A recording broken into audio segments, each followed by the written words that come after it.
So superintendent of an apartment complex decides to, well, beat a tenant with a wrench. Here it is. Put up the picture for a mask. A lot of twists and turns. Unbelievable. Nick Valentin, a Manhattan building superintendent, has now been arrested Saturday after he was caught on camera attacking a tenant.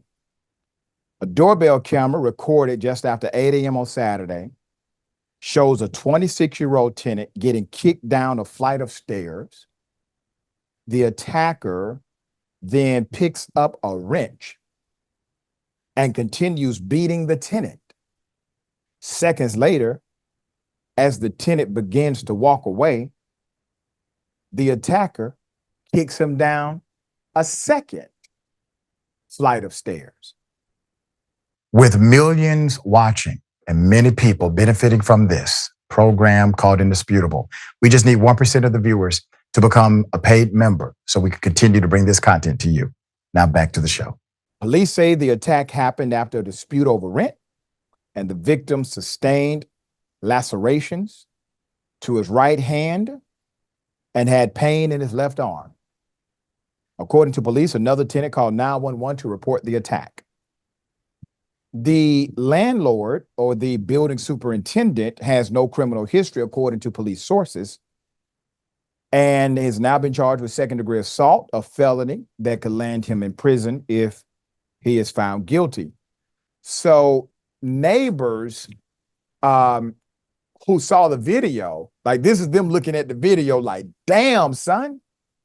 So neighbors who saw the video were in disbelief. Quote, I think that is not the way that you're going to get your rent at all. Obviously, you're not going to get your rent that way. So I don't understand, said Michael, who lives nearby. One tenant told CBS News New York that he was, quote, very alarmed by the video and said he's raised concerns about health and safety in the rent stabilized building for years. Quote, it's unfortunate that it has come to having a report to the news, but things have finally clicked for people to get involved and stop things like this from happening. He said, CBS News New York made several attempts to contact the superintendent for the apartment complex and the building's owner to hear their side of the story. So far, those requests have gone unanswered. I think he's going to remain silent. All right. Naturally, this is a horrible situation. Obviously, nobody deserves to be attacked because they may have an issue with a rent, a budgetary debate over rent. But the camera was clear. The 26-year-old was not aggressive. The 26-year-old was trying to get away from the individual who was beating him with a wrench. And it seemed at least premeditated in the sense he knew what he wanted to do, the superintendent of the apartment complex, and he continued to beat the young man with a wrench. Could have caused even more serious bodily injury. We're glad that nothing more happened.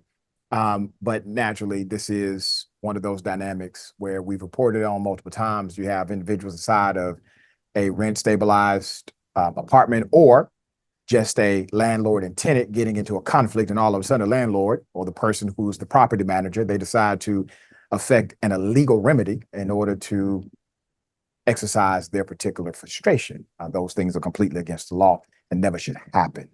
Dear brother, thoughts here?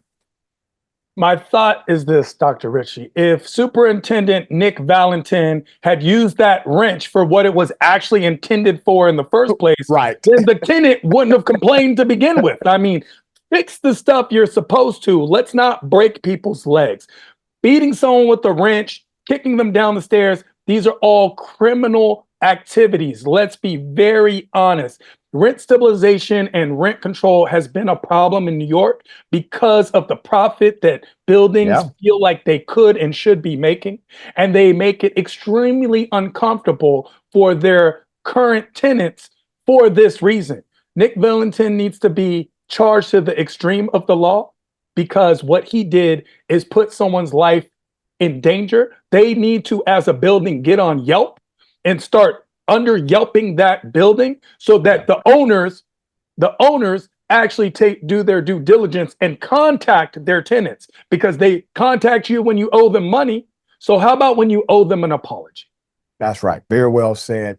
we're going to stay on top of this story. I believe that this is probably not the first time this individual has done so, criminal record or not. The ease in which he engaged in this kind of physical assault seemed to be, well, let's just say fluid, and too fluid for it to be the first time, in my opinion.